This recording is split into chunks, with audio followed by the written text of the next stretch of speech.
Hello friends, welcome back to my channel once again. आज day 35 और ये हमारा लास्ट डे है आज इंग्लिश स्पीकिंग कोर्स का। Through this course I wanted to help दो स्टूडेंट्स जो अफोर्ड नहीं कर पा रहे थे किसी इंस्टीट्यूट में जाके इंग्लिश सीखना। ऐसे बच्चे जिनको इंस्टीट्यूट घर से बहुत दूर लगता था और वो इंग्लिश सीखना चाहते थे पर उनको कोई ऐसा जरिया नहीं मिल रहा था जहां से वो इंग्लिश सीख सके। तो मैंने ये चाहा कि मैं आपको ये सब कुछ फ्री प्रोवाइड करूं। मैंने अपना सारा एक्सपीरियंस इन वीडियोस में आपको दिया, सब कुछ वो दिया जो मुझे इंग्लिश के बारे में पता था और जो मैं आपको बताना चाहता था। आज के इस वीडियो में मैं चाहता हूं कि आपको कुछ ऐसा करूं जो आपको इंटरेस्टिंग लगे और आपको भी याद रहे ये हमारा लास्ट वीडियो। आज हम करेंगे सबसे पहले इनडायरेक्ट ऑब्जेक्ट, फिर हम लोग करेंगे खाना बनाना, मतलब इंग्लिश में कैसे आप किसी को डायरेक्ट करेंगे कि खाना कैसे बनाया जाए, कौन कौन से वर्ड्स आप यूज करेंगे और कैसे आप सेंटेंस बनाएंगे, कैसे आप बोलेंगे इनको क्या क्या क्या करना है, ये सब मैं बताऊंगा आपको इस वीडियो में। ये बहुत ही यूजफुल और इंटरेस्टिंग होने वाली है। तो सबसे पहले हम लोग देखेंगे इनडायरेक्ट ऑब्जेक्ट होता क्या है। जैसे कि मैंने आपको अपने सेकंड वीडियो में बताया था कि एक सेंटेंस में हमें होता है सब्जेक्ट, वर्ब एंड ऑब्जेक्ट। अब ऑब्जेक्ट के बाद एक और ऑब्जेक्ट भी आ सकता है, उसको बोलते हैं इनडायरेक्ट ऑब्जेक्ट। इसमें कोई अलग से वर्ब और अलग से सब्जेक्ट नहीं होता, ये सिर्फ ऑब्जेक्ट के साथ एक और ऑब्जेक्ट आता है। ये कैसे आता है पहले हम लोग समझेंगे इनडायरेक्ट ऑब्जेक्ट कैसे बनता है। Indirect object is who gets और गिव्स समथिंग। मतलब इनडायरेक्ट ऑब्जेक्ट वो होता है जिसको कोई चीज मिलती है या फिर वो कोई चीज देता है। कैसे, आगे देखिए एक सेंटेंस में, जैसे कि आई बेक्ड अ केक, मैंने एक केक बनाया। आई क्या हो गया सब्जेक्ट, केक क्या हो गया ऑब्जेक्ट और बेक्ड क्या हो गया वर्ब। अब आगे इसी सेंटेंस को मॉडिफाई करते हैं और इसमें इनडायरेक्ट ऑब्जेक्ट लेके आते हैं, जैसे कि मैंने बोला कि जिसको कोई चीज मिलती है या कोई चीज देता है। अब देखिए क्या सेंटेंस बना है, I baked a cake for my brother. अब किसको कोई केक मिला, मेरे भाई को। तो आई बेक्ड अ केक ये हो गया subject, verb and object. For my brother ये हो गया इनडायरेक्ट ऑब्जेक्ट, किसी को मिला, जिसको मिला या जिसने दिया वो होता है इनडायरेक्ट ऑब्जेक्ट। ये टर्म सिर्फ आपको समझाने के लिए है कि किसी सेंटेंस में इस पार्ट को इनडायरेक्ट ऑब्जेक्ट बोलते हैं। ये उन लोगों के लिए जिनको सेंटेंस बनाने में थोड़ी प्रॉब्लम आती है तो वो उनको याद रहेगा कि ऑब्जेक्ट के बाद मैं यहाँ पे इनडायरेक्ट ऑब्जेक्ट लगा सकता हूं। पर अगर आपने फिर बोलता हूं स्पीकिंग करनी है या कुछ और सेंटेंस बनाने हैं तो आपको जरूरत नहीं है। अगर आपको कोई टर्म नहीं आती, आपको नहीं पता कि इनडायरेक्ट ऑब्जेक्ट क्या होता है, आप सिंपल बोलने में ही अपना जोर लगाए। ठीक है, आगे देखिए आई गॉट अ गिफ्ट, मुझे एक गिफ्ट मिला। अब आगे इसको मॉडिफाई किया मैंने, I got a gift from my brother. अब मुझे मिला, किससे मिला, मेरे भाई से। तो कौन दे रहा है, मेरा भाई। तो हु गेट्स, मैंने यहां पर कहा हु गेट्स और गिव्स समथिंग। अब किसने दिया, मेरे भाई ने। तो मेरा भाई क्या हो गया, यहां पे इनडायरेक्ट ऑब्जेक्ट हो गया। क्लियर है जी। आगे देखिए, she gave me a book. अब एक इसको ऐसे ही बोल सकते, she gave a book to me. दोनों का मतलब सेम ही है। देखिए यहां पे शी क्या है सब्जेक्ट, गिव क्या है वर्ब, बुक क्या है ऑब्जेक्ट जो कि डायरेक्ट होता है। तो जो ऑब्जेक्ट नॉर्मल आता है उसको डायरेक्ट ऑब्जेक्ट बोलते हैं। जिसको चीज मिलती है या कोई चीज देता है वो होता है इनडायरेक्ट ऑब्जेक्ट। अब मी क्या हो गया, किसको मिली, मुझे मिली। हु गेट्स, किसको मिला, मुझे मिला। तो यहां पर मैंने क्या बताया, हु गेट्स, मुझे मिला। तो मी क्या हो गया, इनडायरेक्ट ऑब्जेक्ट हो गया। क्लियर है जी। आगे, they told a story to the students. अब इसको सेंटेंस को हम लोग ऐसे भी लिख सकते थे, they told the students a story. अब यहां पे क्या था, वेरी क्या हो गया, सॉरी वर्ब क्या हो गया, टोल्ड। इनडायरेक्ट ऑब्जेक्ट क्या हो गया, स्टूडेंट्स। अब टू हुम, किन को, वहां पे था हु गेट्स और गिव्स। अब यहां पे क्या हो गया इनडायरेक्ट ऑब्जेक्ट, टू हुम, किन को सुनाएगी story. They told a story, उन्होंने एक स्टोरी सुनाई। किनको सुनाई, स्टूडेंट्स को। तो इनडायरेक्ट ऑब्जेक्ट यहां पे क्या हो गया, स्टूडेंट्स। और डायरेक्ट ऑब्जेक्ट क्या हो गया? A story. क्लियर जी?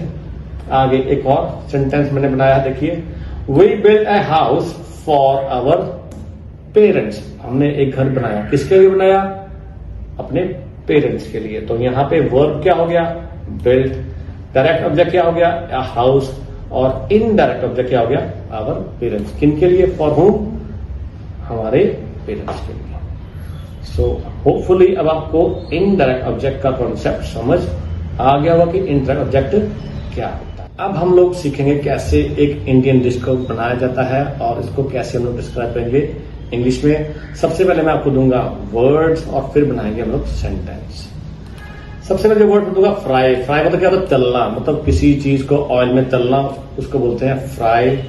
और ऑयल हो गया। पैन, जो एक पैन होता है जिसमें हम लोग किसी चीज को तलते हैं, उसको बोलते हैं पैन। Add ingredients. इंग्रेडिएंट्स क्या होता है? सामग्री, जैसे कि मसाले वगैरह जितने भी सब चीजें होती हैं ये होते हैं इंग्रेडिएंट्स। टेबल स्पून, जो आपको एक स्पून को बोला जाता है। क्यूमिन सीड्स, जीरा, जीरा को बोला जाता है। चॉप्ड ओनियन, ओनियन जो छोटे छोटे पीस होते हैं जिनको हम लोग काटा होता है उसको बोलते हैं chopped onions. Chopped tomatoes, tomatoes को मतलब टमाटर को हम लोग छोटे छोटे पीस करते हैं उसको बोलते हैं चॉप्ड किए हुए। जिंजर, ये होती है अदरक। गार्लिक, ये होता है लहसुन। टर्मरिक, इसको बोलते हैं हल्दी। कुक्ड चिकपीस, हम लोग जो आज बना रहे हैं वो चिकपीस बनाएंगे। तो कुक्ड क्या होता है? जैसे कि उबाले हुए। हम लोग जब चिकपीस बनाने होते हैं तो उसको पहले उबालते हैं, उस उबले हुए चिकपीस को बोलते हैं cooked chickpeas.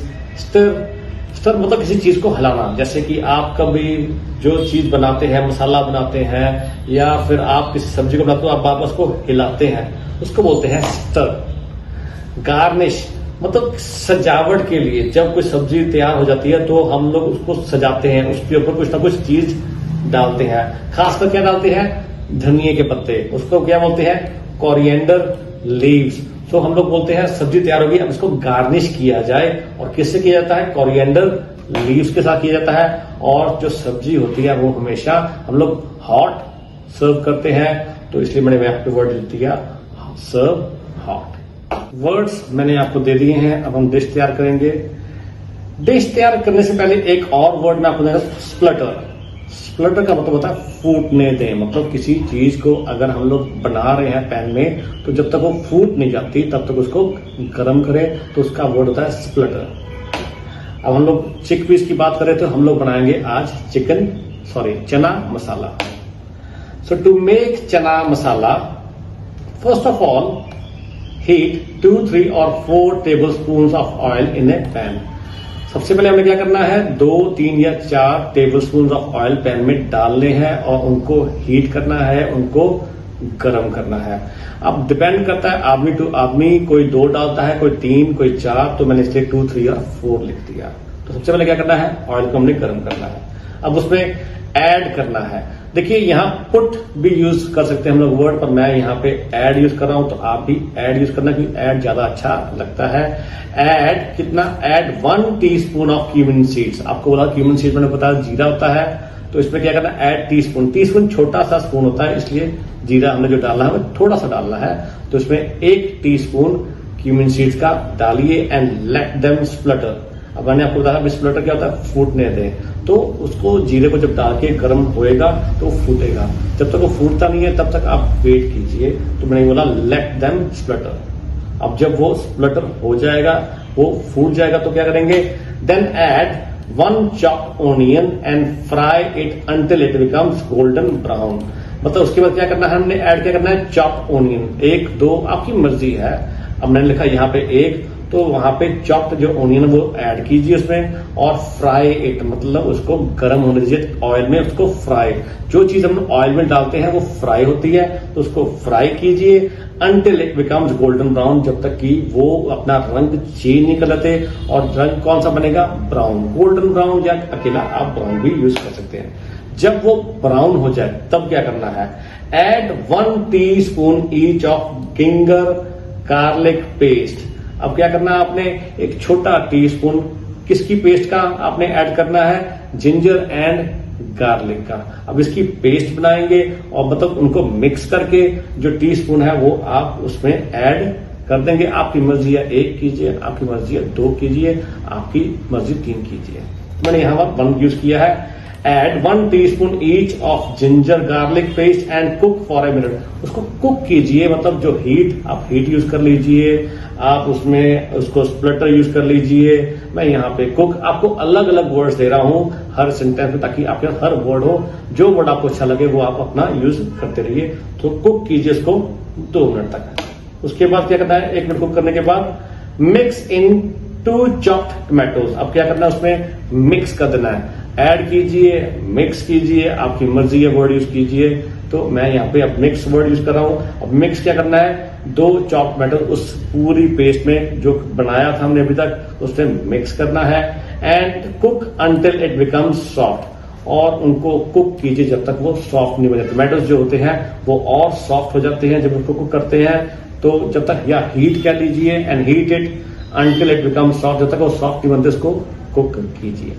Now add spices. अब जब वो कुक हो गया और सॉफ्ट हो गया तब क्या करना है, हमने स्पाइसेस ऐड करने हैं। इसलिए बोला मैंने नाउ ऐड स्पाइसेस। क्या क्या ऐड करना है, 1 टीस्पून कोरिएंडर पाउडर। अब एक कोरिएंडर पाउडर है वो आपने ऐड करना है। 1/2 टीस्पून टर्मरिक हल्दी, 1 teaspoon garam masala and 1/2 teaspoon red chilli powder. ये सब आपने क्या करना है, उसमें ऐड कर देना है। ठीक है। Then cook the mixture for 2-3 minutes. अब ये सब क्या हो गया, ये एक मिक्सचर हो गया और इसको हमने कुक करना है कितनी देर तक, 2 या 3 मिनट्स तक। उसके बाद हमने क्या करना है, अब देखिए उसके बाद next add 2 cups of cooked और बॉइल्ड चिकपीस। मतलब क्या हो गया, कुक्ड भी बोल सकते हैं उसको, बॉइल्ड भी बोल सकते हैं हम लोग। तो उसके बाद हम 2 कप जो है चिकपीस के उसमें ऐड कर देंगे। एंड मिक्स वेल, मतलब उसको सबको मिक्स कर देंगे। सारा जो बीच में था मसाला मिक्सचर, उसमें ये कुक चिकपीस डाल के हम लोग क्या करेंगे, इनको मिक्स कर देंगे। Add 1 cup of water. अब उसमें ऐड क्या करेंगे, अब मिक्स, ये मिक्स 1 कप ऑफ वाटर यहाँ पे नहीं आ सकता, यहाँ पे ऐड ही आएगा। जो चीज हम लोग उसमें से डालेंगे ऊपर से उसको ज्यादा बनाने के लिए तो वो ऐड होता है। जो चीज हम लोग उसके बीच में मिलाने के लिए करते हैं वो होता है मिक्स। तो add 1 cup of water, salt as per taste. अब सॉल्ट उसी के साथ जैसे कि आपका टेस्ट है। And simmer for 10 minutes. अब सिमर वर्ड मैंने यहाँ पे यूज किया, वो मैंने आपको वर्ड दिया नहीं था पर यहाँ पे आपको सिमर बता रहा हूं। ये देखिए सिमर, मैं इसको थोड़ा डार्क कर देता हूं। सिमर मतलब होता है कि थोड़ी सी, मतलब जो आपकी हीट होती है उसको आप बिल्कुल नरम कर देंगे, आई मीन बहुत स्लो कर देंगे। तेज हीट नहीं रखेंगे, गैस को तेज रखेंगे, आप गैस को स्लो कर देंगे। तो जब हम स्लो करते हैं तो धीरे धीरे धीरे धीरे उसको हीट मिलती है, वो उसको बोलते हैं sim. And simmer for 10 minutes, मतलब उसको गैस को स्लो कर दीजिए और उसको, उस वर्ड को बोलते हैं सिमर। अब क्या हो रहा है, वो सिमर हो रहा है, धीरे धीरे उसको हीट मिल रही है। तेज नहीं, तेज करेंगे तो वो सड़ जाएगी। तो हम लोग ऐसे ही बनाते हैं घर में सब्जी, हम उसको हीट को स्लो करते हैं, गैस को हम लोग स्लो कर देते हैं। सो द फ्लेवर ब्लेंड्स, मतलब जो फ्लेवर है वो ब्लेंड हो जाए, फ्लेवर जो है वो बन जाए, इसलिए हम लोग उसको सिमर करते हैं। अब क्या करना है, स्टिर इट ओकेजनली। बीच बीच में आपको हम लोग उसको हिलाते हैं तो उसको बोलते हैं स्टिर करना। तो ओकेजनली, बीच बीच में, ओकेजनली मतलब बीच बीच में आइए और उसको हिलाते जाइए ताकि सब्जी नीचे ना लग जाए। तो उस वर्ड को बोलते हैं स्टिर। स्टिर मतलब उसको हिलाते जाइए। जब वो तैयार हो जाए तब क्या करना है, garnish with fresh chopped coriander leaves. मतलब जब वो तैयार हो जाए तो हम लोग उसको सजावट करेंगे, गार्निश करेंगे किसके साथ, चॉप्ड कोरिएंडर लीव्स के साथ हम उसको गार्निश करेंगे। अब सर्व हॉट विद राइस और रोटी। अब ये सब्जी है, इसको हम लोग क्या करते हैं, गरम गरम उसको सर्व करते हैं। तो मैंने इसलिए वर्ड लिखा सर्व हॉट, किसके साथ, राइस या फिर रोटी के साथ। This dish is spicy. ये जो डिश होती है ये स्पाइसी होती है, ये लिखा है मैंने। एंड फुल ऑफ फ्लेवर, इसमें फ्लेवर पूरा होता है, फ्लेवर मतलब उसका टेस्ट बहुत होता है। परफेक्ट फॉर लंच और डिनर, ये परफेक्ट होती है लंच और डिनर के लिए। तो इस तरह से आप डिश बनाना किसी को सिखाएंगे इंग्लिश में। आप जैसे ये वर्ड्स यूज करेंगे, ये सेंटेंस यूज करेंगे तो आपकी इंग्लिश भी बहुत ज्यादा इंप्रूव हो जाएगी। और आपको ये तो रोज ही आपने बनाना होता है, आप रोज ही यूज करेंगे सेंटेंस तो आपकी इंग्लिश बहुत ही अच्छी हो जाएगी। सब कुछ खत्म करने से पहले मैं आपको 3-4 वर्ड्स को समझाना चाहता हूं कि ये वर्ड्स बने तो क्यों बने, जैसे कि ब्रेकफास्ट, ब्रंच, लंच और डिनर। अब ब्रेकफास्ट क्यों बोला जाता है? जब हम लोग सुबह कुछ करते हैं, खाना खाते हैं, तो उसको ब्रेकफास्ट क्यों बोला जाता है? देखिए, जब हम रात को सोते हैं 10 और उठते हैं सुबह मान लीजिए 6, 7 और 8, तो 8 घंटे हम लोग भूखे रहते हैं। उस भूखे रहने को क्या बोलते हैं? फास्टिंग पीरियड बोलते हैं। और जब हम लोग उस फास्टिंग पीरियड को तोड़ते हैं तो उसको बोलते हैं ब्रेकफास्ट। जैसे कि व्रत, जैसे कि हम लोग इंडिया में बहुत सारे फास्ट रखते हैं। हम लोग क्या करते हैं? व्रत रखते हैं और शाम को वो व्रत तोड़ते हैं, तो उसको भी क्या बोलते हैं? Break the fast. मतलब फास्ट को ब्रेक करना, व्रत को तोड़ना। और यहाँ पे मैंने ब्रेकफास्ट मतलब हम लोग क्यों यूज करते हैं कि सारा रात जो हम लोग खाए हैं वो सुबह हमने उसको अब तोड़ना है और कुछ खाना है। आगे एक वर्ड होता है ब्रंच। अब ब्रंच क्या होता है? ये ब्रेकफास्ट और लंच के बीच का जो समय होता है वो होता है ब्रंच। ब्रेकफास्ट का जो टाइम होता है वो सुबह 6 से 9 बजे के बाद होता है। अब 9 बजे के इंडिया में 10 बजे तक भी चलो ब्रेकफास्ट होता है। अब 10 से जो 11, साढ़े 11 का टाइम होता है, तब अगर कोई ब्रेकफास्ट कहता मैंने करना है, खाना है, तो उसको बोलते हैं ब्रंच। मतलब कि ये ना ही ब्रेकफास्ट है और ना ही लंच है। लंच का टाइम जो होता है 12 बजे शुरू हो जाता है, तो इसलिए जो उसके बीच में 10 से 12 के बीच में जो खाना होता है उसको बोला जाता है ब्रंच। आधा ब्रेकफास्ट और आधा लंच। लंच तो आपको पता ही है कि लंच जो होता है आफ्टरनून के बाद होता है, मतलब 12 बजे के बाद होता है। एक वर्ड होता है डिनर। अब ये डिनर वर्ड क्या होता है? डाइन पे बैठकर जो खाना खाया जाता है उसको भी डिनर कह सकते हैं। पर आप देखिए इसका मीनिंग, ये वर्ड आया कहां से? The word dinner originates from the French word disner. ये जो वर्ड है कहां से आया? ओरिजिनेट हुआ फ्रेंच वर्ड से, और ये DISNER है। लेकिन जब फ्रेंच में इसको बोला जाता है तब इसको एस को क्या होता है? साइलेंट होता है, तब इसको डिनर बोला जाता है। Which mean to break one's fast. मतलब इसका मतलब भी यही होता है कि फास्ट को ब्रेक करना। और ये क्या होता है? ये जो डिनर था पहले किसी जमाने में हर एक जो ब्रेक करते थे फास्ट को तो डिनर बोला जाता था। जैसे कि ब्रेकफास्ट को भी डिनर बोला जाता था और रात के खाने को भी डिनर बोला जाता था, और लंच को भी कभी कभी कई लोग डिनर बोल देते थे कि मतलब कि 3-4 घंटे का फास्ट हो गया और उसको अपने ब्रेक करना है, तो हमने क्या करना है? डिनर करना है। रात का हमारा फास्ट हो गया 8 घंटे का, उसको ब्रेक करना है, तो क्या हो गया? डिनर हो गया।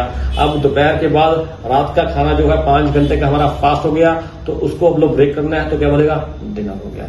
लेकिन धीरे धीरे ये वर्ड्स चेंज होते गए, उसका ब्रेकफास्ट आ गया, लंच आ गया और डिनर आ गया।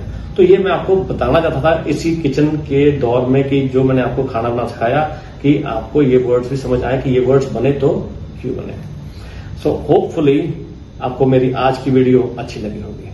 होपफुली ये पूरी सीरीज आपको बहुत अच्छी लगी होगी। आज है हमारा लास्ट डे, तो अगर आपको मेरी ये सब वीडियोस और खासकर ये वीडियो अच्छी लगे तो please subscribe my channel, do share this video with your friends, and I will see you soon.